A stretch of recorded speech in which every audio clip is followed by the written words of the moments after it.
Existe um lugar nos territórios do noroeste do Canadá tão misterioso quanto remoto.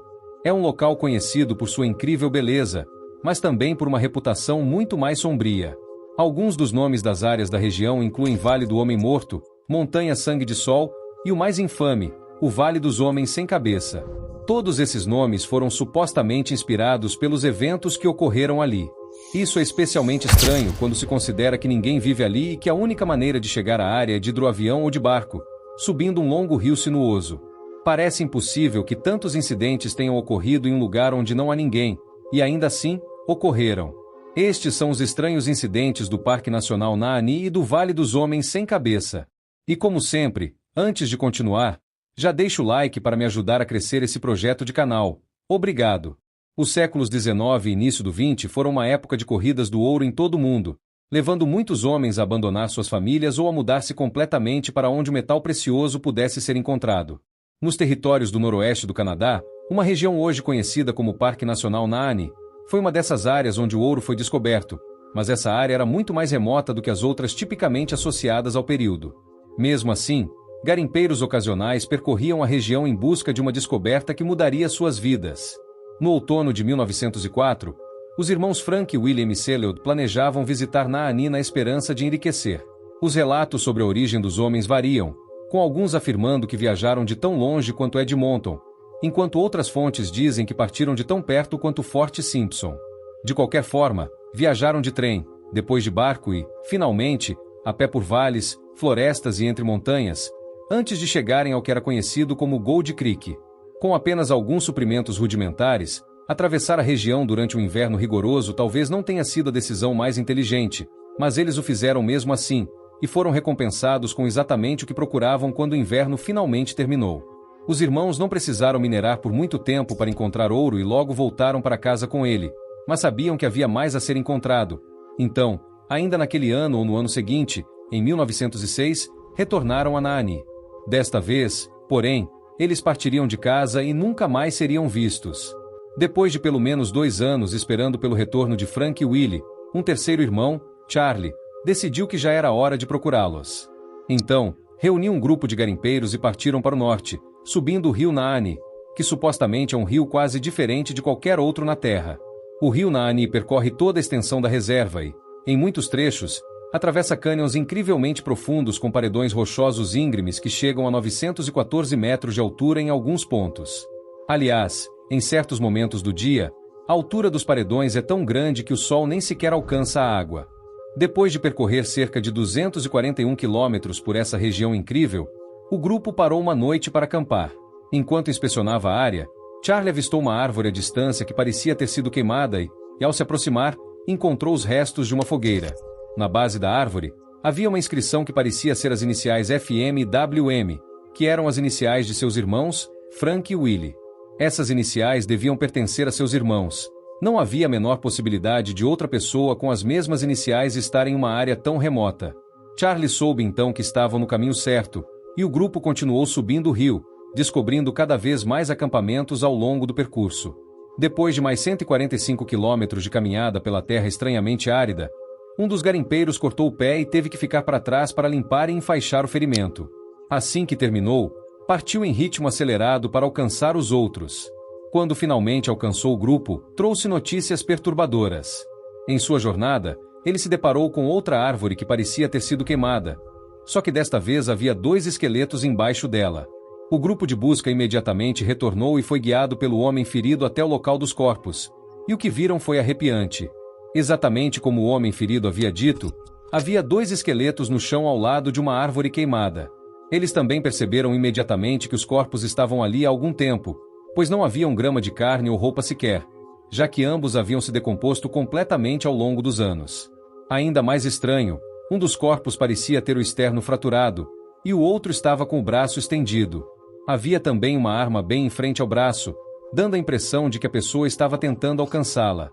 Além disso, a julgar pelo estado do acampamento e pela posição dos corpos, o que quer que tenha acontecido com eles, aconteceu muito rápido, deixando-os com pouco tempo para reagir. Ao chegar aos corpos, ficou imediatamente evidente que ambos os esqueletos estavam sem cabeça. E por mais óbvio que já fosse, ao procurar pistas sobre a quem pertenciam os corpos, Charlie fez uma descoberta devastadora. Quase enterrados na terra, havia um relógio de pulso e um anel que inconfundivelmente pertenciam a Frank. Não havia como negar que Charlie havia encontrado seus irmãos. Por mais trágico que fosse, a cena no acampamento era talvez ainda mais confusa e perturbadora. Havia tantas perguntas sobre onde estavam os crânios, como os homens morreram, e por que os corpos estavam posicionados daquela maneira. Infelizmente, as respostas para essas perguntas permanecem um mistério e, na verdade, esses não são os únicos eventos estranhos que ocorreram no Parque Nacional Nahanni. Então, o que torna o Parque Nacional Nahanni quase mítico na internet nos últimos anos? Para começar, ele representa como seria o mundo se os humanos simplesmente não existissem. A área é tão intocada que, se você não soubesse, poderia pensar que estava visitando um planeta completamente diferente. A cidade mais próxima fica a mais de 480 quilômetros de distância, e a única maneira de acessar a reserva é por hidroavião ou barco pelo rio South Nahanni. Assim como o resto do norte canadense, a região também é repleta de montanhas rochosas imponentes, cachoeiras, lagos e os infames cânions com paredes que chegam a mais de 1.006 metros de altura. A reserva também abrange mais de 30 mil quilômetros quadrados, o que equivale ao dobro do tamanho da Irlanda do Norte. Essa beleza natural, no entanto, contrasta com alguns eventos verdadeiramente estranhos, refletidos nos nomes que certas épocas receberam ao longo dos últimos 120 anos. Por exemplo, ao observar a paisagem, jamais se esperaria encontrar nomes como Vale do Homem Morto, Montanha Sangue de Sol ou Riacho Sem Cabeça. Este último é o nome mais recente dado ao que antes era chamado de Riacho do Ouro, em decorrência da morte dos irmãos Emseleod. O parque também é considerado Patrimônio Mundial da Unesco, uma classificação de áreas com importância cultural histórica ou científica que são legalmente protegidas internacionalmente. E foi um dos 4 primeiros sítios naturais do mundo a receber essa distinção. Isso porque, além da grande variedade de paisagens e vida selvagem, Nahanni é especial por sua importância para os nativos americanos, particularmente o povo Dene. Há cerca de 10 mil anos, os Dene se estabeleceram ao longo do rio Nahanni e prosperaram como caçadores, pescadores e armadilheiros. Eles aprenderam e seguiram os padrões migratórios da vida selvagem e pareciam existir em perfeita harmonia com a natureza. Talvez o mais notável seja o fato de os Dene serem prolíficos contadores de histórias, e o folclore que criaram em torno da reserva é tão reverenciado que diversas áreas do parque são completamente proibidas para visitantes. Essas histórias falam de criaturas míticas, gigantes, jardins secretos e espíritos que vagam pela vasta paisagem.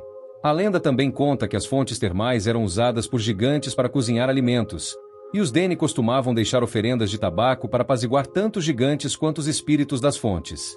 E além desse folclore, o povo Dene é muito supersticioso. Por exemplo, os lobos eram evitados como caça porque acreditavam que matar um lobo seria o mesmo que matar os espíritos de suas avós. Além disso, atirar em um lobo com um rifle garantiria que a arma do atirador nunca mais acertaria o alvo. Os Dene também acreditavam que seus filhos morreriam se os homens voltassem com uma lontra ou um vison, e tinham um medo paralisante dos mortos. E por causa desse medo, era costume queimar as casas e os pertences dos falecidos para purificar a área dos espíritos.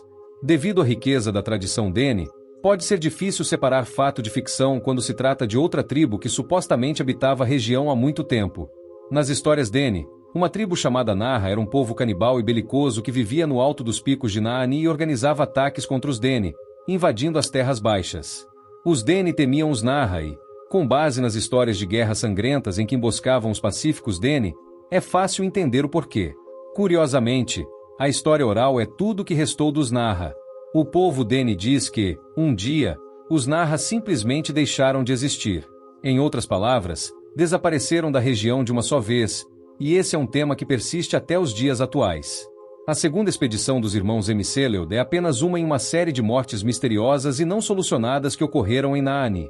Cerca de uma década após a morte dos irmãos Emseleod, em 1917, um garimpeiro chamado Martin Jorgensen chegou à mina Nahanni com sonhos semelhantes aos deles, e assim como aconteceu com Martin, encontrou exatamente o que procurava. Ele encontrou ouro que o tornaria rico além da sua mais louca imaginação, mas seus sonhos jamais se realizariam.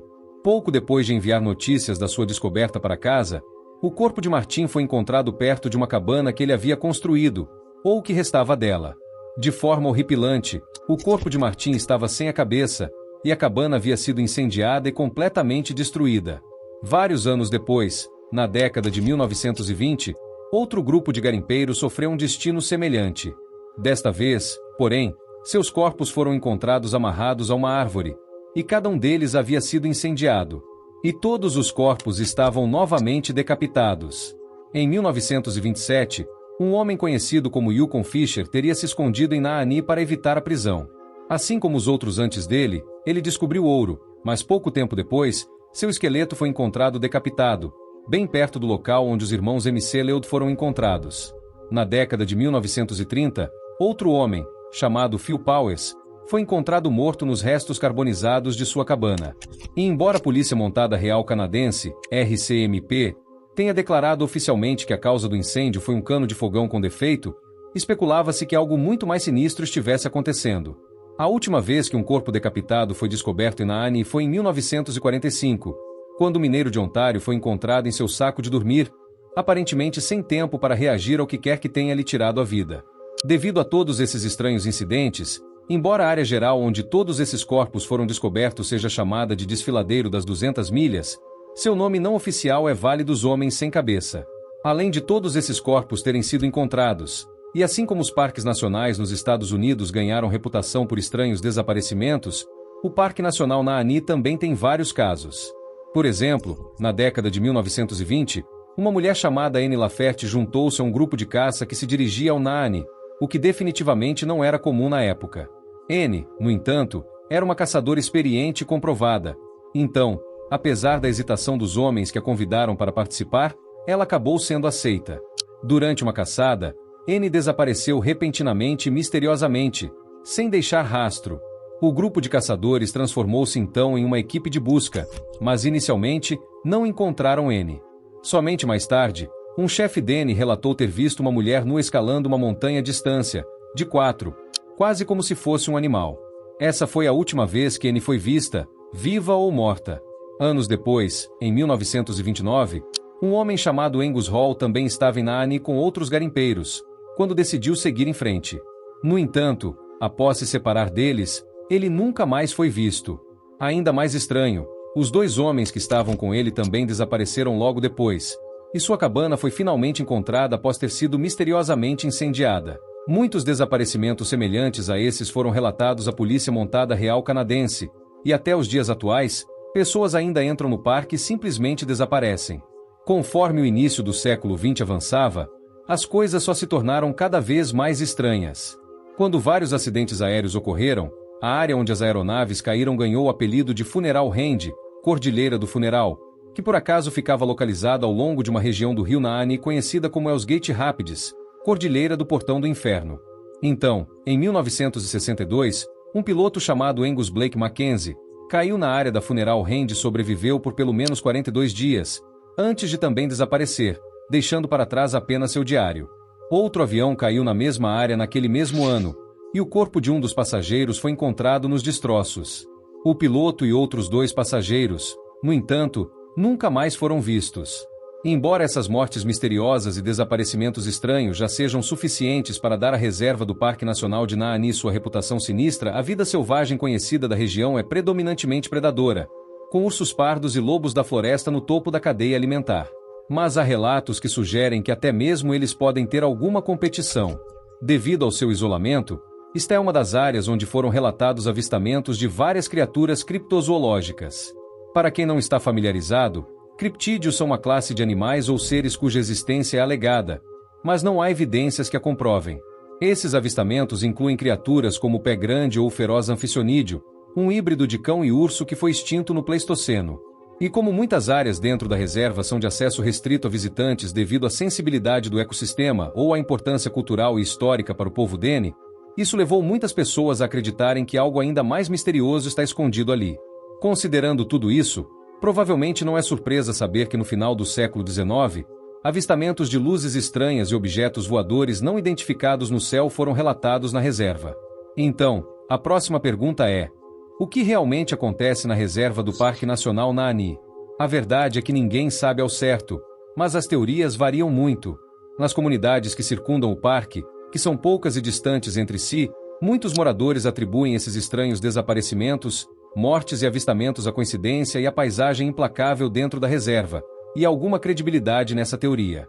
Particularmente na primeira metade do século XX, grande parte de Naani era inexplorada e não mapeada. Isso significa que muitos daqueles que se aventuraram no que hoje é a reserva tinham pouco ou nada para guiá-los na saída. E algumas dessas áreas são tão remotas e inóspitas que décadas se passaram até que um mapa completo e preciso da reserva se tornasse disponível. Além do terreno e dos muitos perigos potenciais que ele apresenta, os visitantes também precisam lidar com as condições nos territórios do Noroeste. Os meses mais quentes não são tão preocupantes, mas os invernos são implacáveis por vários motivos.